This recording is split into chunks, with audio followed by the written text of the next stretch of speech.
Hello and welcome to the Narc Alert, the channel where we look at YouTubers and others to see if they demonstrate any traits that fall within the spectrum of narcissistic personality disorder or NPD. These videos are for fun and entertainment purposes only, strictly my opinion, and remember, please don't send any snark to our possible narcs. So key points to remember: messy fun and not a diagnosis.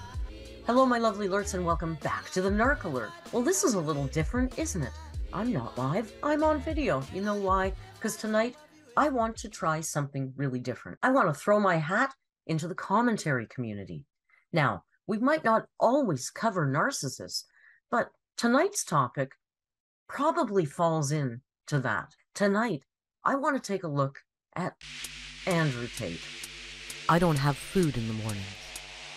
I don't like the idea of breakfast, waking up from sleep with instantly available food that you didn't have to hunt and kill. Breakfast breeds arrogance and laziness. I will not eat until work has been done. Instead, I start my day with hunger and memories. My path to the top wasn't a straight line. There's been bumps in the road, tears, blood. I sit and I remember the worst times of my life, the pain and the heartache. Some mornings, if I really try, I can almost cry. I take all that anguish and pain and then I add a little nicotine and caffeine to set my blood on fire, and I enter the world ready to win life or die while I'm trying. Angry men siege nations. I don't have time for Cheerios. The universe will pay me what she owes me, all of the money and power I deserve. I am owed superiority over other men. God owes me this, and he has given it to me. But I want more. I will use my bare hands to strangle space-time itself. I will squeeze success from the very fabric of the cosmos by force. Do you understand me? If you've been on social media in the last month on YouTube or Instagram, you no doubt know who Andrew COBRA Tate is. He's the hot, rich influencer that every man aspires to be, or so he thinks. Andrew COBRA Tate is a former kickboxer who is actually a self-made man. You gotta give him props. Dude made himself some money. That might be his only redeeming quality, if it's a redeeming quality at all. Tonight, we're going to look at a video that he did. It's called Andrew Tate Explains Female Loyalty and Who Should Be in Charge of a Relationship. Please strap in and put your seat back up, your tray tables in the upright position, because this is going to be a bumpy ride. In today's society with modern women, the most important thing you can possibly find is loyalty, because most are not loyal. And when I say loyal, I don't mean not cheat. I mean actually stick with your man through something. And I also mean, and man, it's getting late.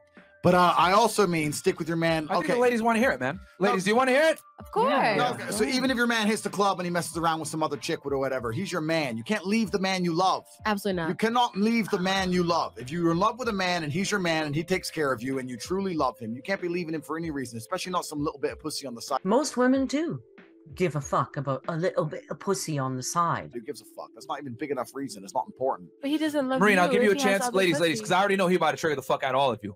So let him finish his point, We're off to a great start, Andrew. Keep talking, boy. Keep talking. and then I'll go one by one and let you guys be able to, challenge his view. I just want to be able to give everybody a shot here. Let's not talk over each other. Go ahead, Andrew. Sorry. I was remiss in mentioning this is the Fresh and Fit podcast. If you don't know who Fresh and Fit are, they're a pair of guys who have a podcast, and they're just about as misogynist as this guy is. I also have to add, I am a crone, an ancient crypt keeper. These guys don't give a shit what I have to say about them. Anything over 25 is really just too old for them. True loyalty from a female is the fact that if he provides for you and he protects you and you feel like you're in love with him, you basically should have no reason to ever leave that man. You shouldn't be sleeping with a bunch of men anyway. You should find a man you love and you should be with him forever. You have no reason to be sleeping with man after man after man. That's bad for you. It's no good for you. It's no good for your state of mind. Okay, now you're starting to lose me, Andrew. You don't know anything about a woman's state of mind. You're a young, stupid man. You don't know how a woman thinks or feels, despite what you think. So loyalty is the most important thing. That's the first thing that a man's looking for. And the second thing is looking for obedience and subservience. Okay, I'm having a hard enough time with the loyalty. So he's allowed to go get as much as he wants on the side, and you are not allowed to leave him because you have to be loyal. But you shouldn't be getting anything on the side because that's bad for your tiny state of mind. And now on top of that, he thinks you're going to be subservient. It's adorable. Most men live difficult lives. If your man doesn't live a difficult life, you shouldn't be with him. If you're with a man who does not live a difficult life, then he's not a man of value and you shouldn't be with him. If your man's just playing video games, smoking weeds, why are you there? You're a rich white American man. You live about the least difficult life on the bloody planet. My God. Right? But if you're a man who's actually living a difficult life out there trying to get rich, trying to do all this, you don't have any idea the levels of stress he's already under. He does not need more at home. You're only a tiny-brained female. You have no idea the levels of stress he's under, working so hard all day at his great big adult job. What the hell do you think women are doing, you idiot? He wants peace and quiet at home. So do I. So you need to find a man who's already going through enough difficulty that you can reward him with the peace and quiet he requires at home. That's what I'm looking for in a man. Somebody that I can reward when he comes home, and I can sit by his feet like a puppy dog with the newspaper. You need to be loyal to him. I'm not saying let him abuse your loyalty, but you need to say to him and say, look, I'm never, ever going to leave you unless you push me to a point where I really feel like I have to leave. Make him understand that you're so loyal that you're near impossible to replace. And vice versa, two sides to a relationship. Especially in this culture where every other girl he's going to get with is just going to run out there and be a hoe. If you can be loyal to him and you can give him some peace and quiet and show some subservience, if you can show him some respect in his household, men like to feel respected. We work extremely hard to feel respected. Well, that's your big problem because you don't demand respect. You command respect with who you are being walking in the world. This character here, I'm not so sure how that's working for you. We go out here and work and make money to try and feel respected. There's CEOs who've given up their lives to work some shit job just so they get to wear a suit in a particular office to feel respected. Men who get in the cage 87 times to feel respected. Men who go to war and go risk getting shot at with machine guns to feel respected. Okay, women work as CEOs, women work as physical labor, and women also go to war. So I'm still not getting the point here, Mr. Hypocrite. You think we're gonna go through all this crap to feel respected and come home and be disrespected in our own house? No. Make him feel respected, be loyal to him, show some subservience. Respect is mutual. It's a two-way street. How you are respected. Why does a woman have to be subservient for you to be respected? Firstly, I don't feel like I know. I know a lot of men who aren't looking for a subservient lapdog of a woman. Intelligent men, Andrew, tend to like a partner on their level, someone who might even challenge them or empower them. That's what your partner is supposed to do, not sit at your feet and be subservient. Second thing. Why do you know? I know. I'll tell you why I know. Because it's completely natural for a female when she respects a man and trusts a man to act in a subservient manner. If a woman truly loves a man and she respects him and trusts him, even down to the fact of where you eat dinner, you want him to choose. Sometimes I like to choose, because that's how it goes on a two-way street. How does this man speak for what every woman wants? How is this young? Quite frankly, I'm sorry, I know you think youth is king, but experience in life counts too. You don't know anything, sweetie. I've got socks older than you. There's no such thing as a woman truly respecting a man and loving a man and wanting to be in charge of him. That's not real. When you see a woman who's trying to be in charge of her man, she's lost respect for him. She may feel that he hasn't got his life in order, or needs controlling, or needs mothering, etc., etc. If a chick gets with me and she realizes all the amazing things I've done by myself, all my accolades, all my achievements, everything I've done completely by myself, she's not going to be sitting there trying to tell me how to live my life. Why would she? She's not qualified. No, she probably won't be telling you how to run your businesses or how to make your money because you clearly know how to do that. But any woman with self-esteem and a brain would probably be telling you how to treat her properly, how to act like a civilized human being, and not be so angry and aggressive all the time. It's off-putting. Women say all the time, I want a man who's dominant, in charge, who leads, who I could trust, who's going to guide us, etc., etc. That's what women are looking for. I don't know a single woman who's looking for a man to guide her. That's your daddy's job. That's not your partner's job. What's wrong with you? So of course, showing respect is an act of subservience. It's not. It's the exact same thing. It's not. Respect and subservience are not the same thing. They're the exact same thing. They're not. Same reason you respect the people on the ship, respect the captain by being subservient. The captain signs the paycheck. He's the boss. If you think the man is the boss because he makes the money, you're living in the 1940s, Andrew. And we obey our commands, and that's how the ship functions. If the captain said X, Y, Z, and everybody on board said, well, I don't know if I should listen, then you're going to lose. The whole ship's not going to function. Because that's a job. You're going to lose your job. It's a job. It's not a relationship. It's not the same thing. Subservience in and of itself is an act of respect. That's what it is. Subservience is not in and of itself an act of respect. Have you heard of slavery at all, Cobra? I don't think anybody who has been enslaved by anybody. Oh wait, Andrew enslaves women in his house as webcam models. That's where the confusion's coming in. Thankfully, he was recently arrested. I don't know, I saw the picture of the police dragging him from his mansion in Romania. He looked like a bit of a pussy listening to what some other man was telling him to do. Oh no. I will only listen to somebody I respect. I won't listen to anybody They're else. If not. my kickboxing coach told him what to do, I respected him. I would listen to him, right? So you're trying to separate something. They're literally the same thing. Subservience and respect Okay. are linked. Nobody should be subservient to anybody. You're an equal partnership. It's give and take. Lord. I'm saying that a man can be subservient to a woman, but I'm saying that that's not a healthy way for a relationship to function. And why is that? Oh, man. Oh, he's so frustrated. He has to explain it again to all these tiny-brained women who just don't understand how they're supposed to think and feel and act because they haven't been schooled by him properly yet. All right. I feel like I've said this stuff before. I don't know if anyone's watching Fresh and Fit and It's they're a, tired new, of it's it. a new panel Wait, of I wanna- girls, so I want to add something too. Sure. I don't know if it's just in my culture, but like my family, especially like the women run our family. You go, girl. Like my mom runs this family, and we respect Cuban? everybody and their opinion. Are you Cuban? where you from? Yes, I'm Cuban. That's why. Where are you from? Are you Cuban? That's why. No, human beings' personalities are not defined by where they live in their culture necessarily. You'll find strong women in Africa, in Canada, in Panama. You'll find strong women everywhere you look, but maybe not when you're only looking at shiny 18-year-old girls who want you to buy them a bottle of Grey Goose at the club. No. Exactly. No, No, So, but I'm not saying all women. right, but can I finish? Sure. Okay, thank you. No, sure. No, finish. No problem.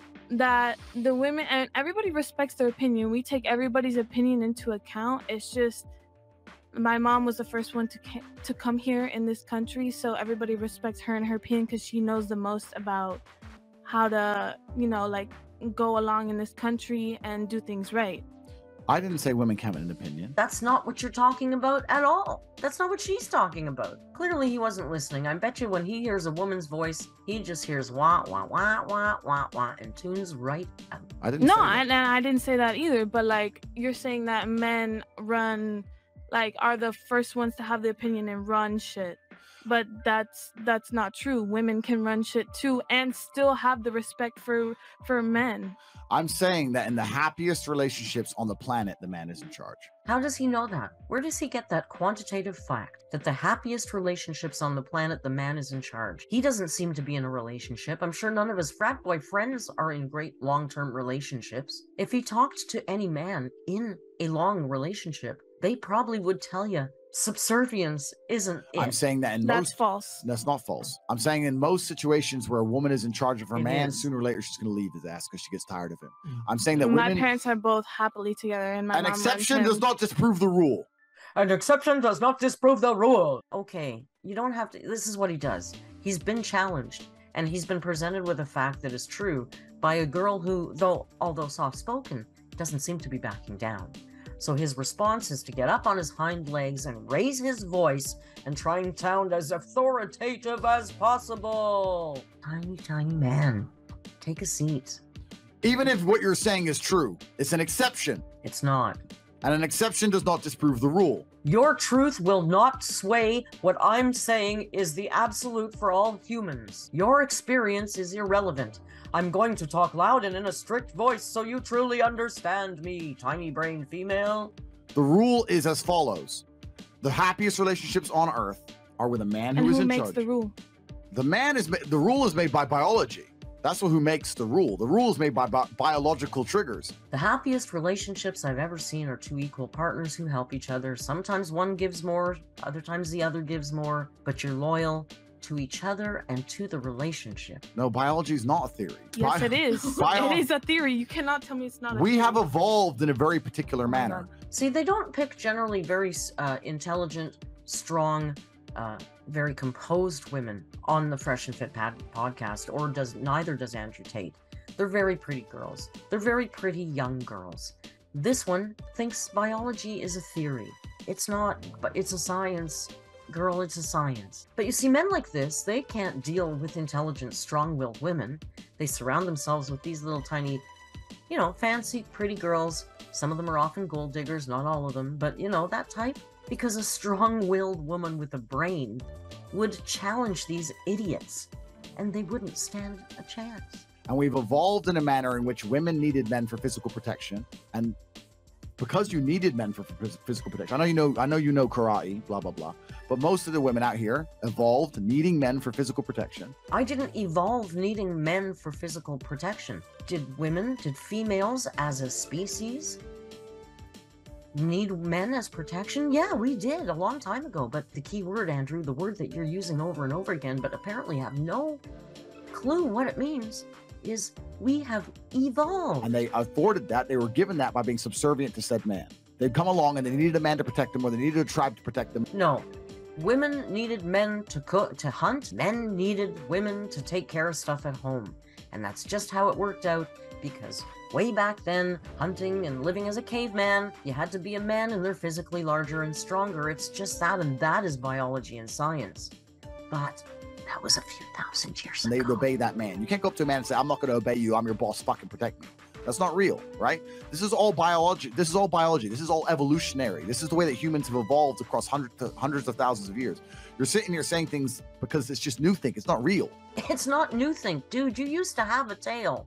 We've evolved. No, yeah, I never said that biology was incorrect, but it's also a theory. Nothing's 100% correct, and things can change over time. Anyway, the point I'm trying to make here is that but I literally don't know how to compete with what you're saying because it doesn't make enough sense for me to compete with. All right. I don't like your argument. It's putting me up against a corner, so I'm going to pretend you're too stupid, and I'm just going to steamroll over you. But he demands your respect. The point I'm trying to make here is that, on average, for a relationship to be happy, and I think most of the women on this panel would agree with me, the man has to be dominant and to some degree in charge. The woman gets to feel looked after and cared for and protected. No, most happy relationships are two equal people coming together and supporting each other. That is the normal relationship. That's his normal. Normal is a scary word because normal isn't normal. There's no status quo anymore, Andrew. There's no such thing as 50-50 in life. There always has to be some degree of dominance. And in most experiences, maybe your parents are different, wherever the woman achieves dominance, the woman loses respect for the man and the relationship falls apart thereafter. I have no words. And that wasn't even that bad. I implore you, go watch Illuminati or many of the other fantastic videos that have covered Andrew Cobra Tate and his brother, too. They have a podcast. It's a lot. I want to thank you so much for joining me. Please click like if you like the video. I would love to do more regular reactions. Next time, let's find something funny though, right? Until we meet again at the live stream on Saturday, you know the routine. Be kind. And hasta luego.